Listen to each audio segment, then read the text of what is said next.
Okay, this is another safety minute from Martin Safety Solutions, and today we're going to talk about lockout tagout. Who needs it? How do you get it? What is legal with OSHA?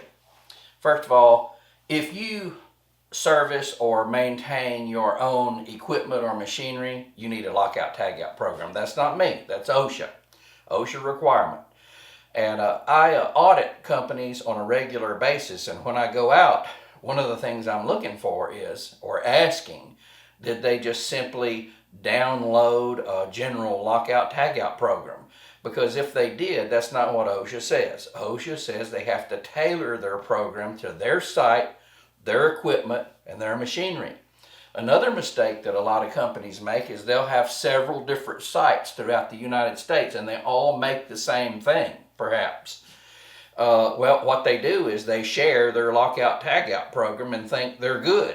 Well, maybe not, because you may have a site that makes exactly what you make in Washington State, but you're located in Timbuktu, Georgia, where Washington State makes exactly the same product you do, but they have a Mazak machine. But however, in Timbuktu, Georgia, they have a Burr Oak machine. Same product, makes the same thing, but guess what? It's two different energy sources, two different circuits. Everything about it is totally different.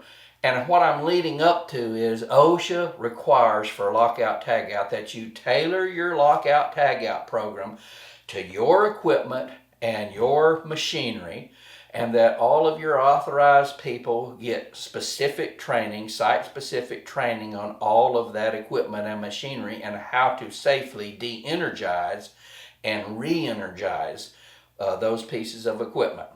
This has been another Safety Minute from Martin Safety Solutions. You be safe out there.